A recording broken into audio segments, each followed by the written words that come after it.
हाँ बेटा, अपना अगला टॉपिक है क्या? बंधन ऊर्जा। बंधन जब बोलते हैं ना ये बंधन, तो प्यार का बंधन है। बंधन ऊर्जा, बाइंडिंग एनर्जी।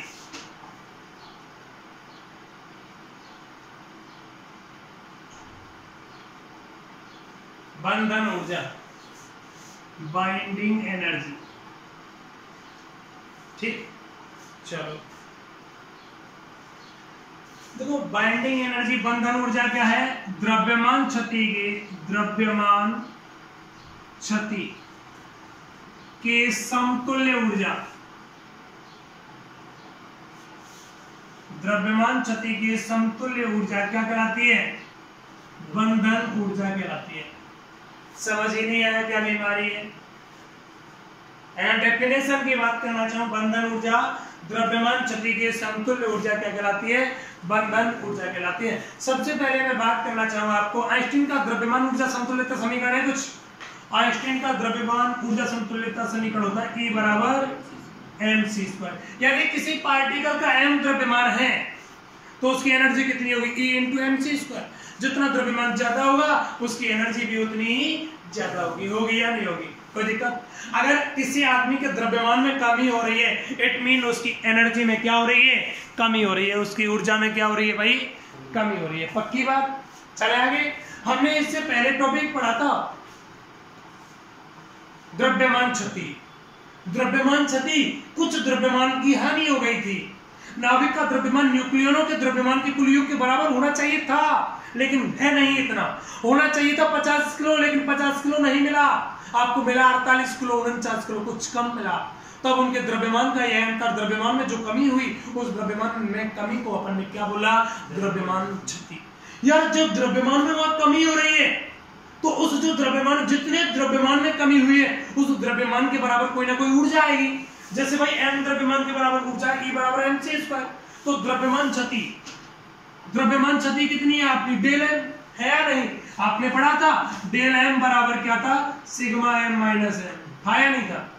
तो भाई इस डेल m के बराबर कोई एनर्जी होगी।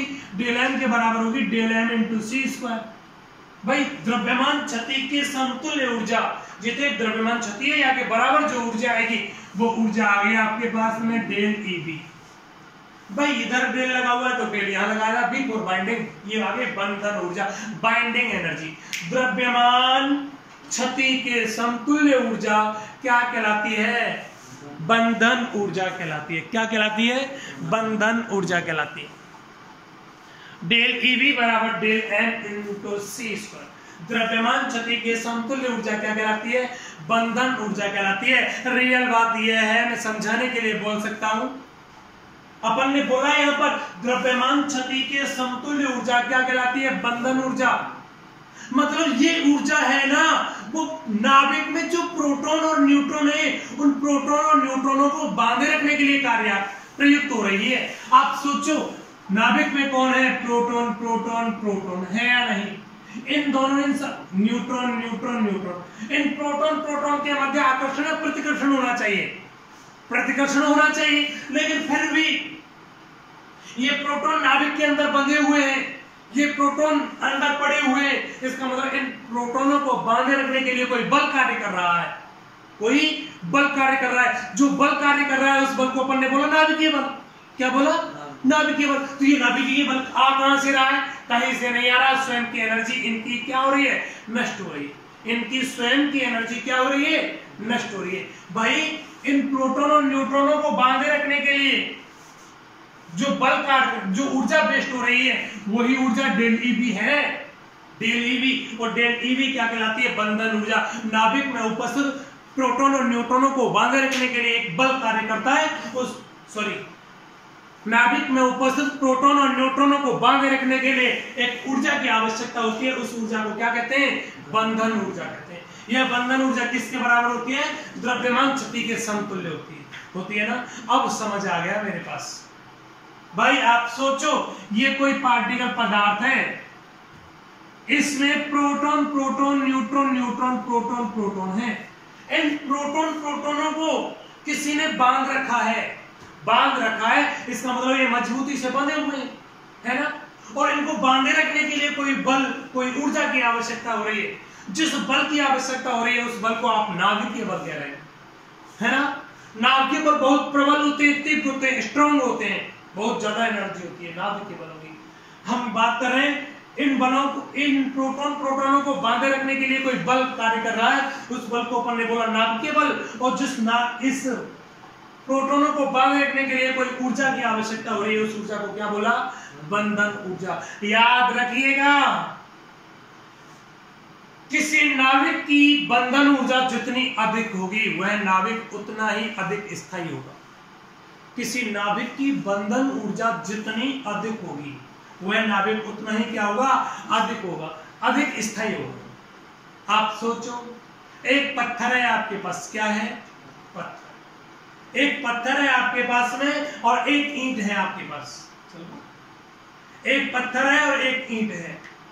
तो देखो, पत्थर ने, उन पत्थर के मॉलिक्यूल्स जो कण हैं वो जोर से बंधे हुए हैं, आप उनको जला नहीं सकते।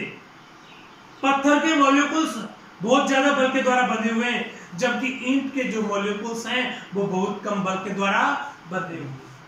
ठीक है ना, पक्की बात। इसका मतलब क्या हो गया, पत्थर की बंधन ऊर्जा ज्यादा है और ईंट की बंधन ऊर्जा कम है। जिसकी जितनी ज्यादा बंधन ऊर्जा होगी वह नाविक उतना ही अधिक स्थायी होगा। बंधन ऊर्जा किसकी ज्यादा है, पत्थर की ज्यादा है। स्थायी कौन है, पत्थर है। अस्थायी कौन है, ईंट। नहीं माने तो प्लांट में देख लो, कोई समस्या थोड़ी है। ये आपके पास में क्या हो गया भाई, बंधन ऊर्जा हो गया। बंधन ऊर्जा क्या थी, द्रव्यमान क्षति के समतुल्य ऊर्जा को बंधन ऊर्जा कहते हैं। यह ऊर्जा इसे डेल ईवी से व्यक्त करते हैं, इसका मान डेल एम इंटू सी स्क्वायर होता है। ठीक है, यह ऊर्जा नाभिक में उपस्थित प्रोटॉन और न्यूट्रॉनों को बांधे रखने में प्रयुक्त होती है। ठीक है।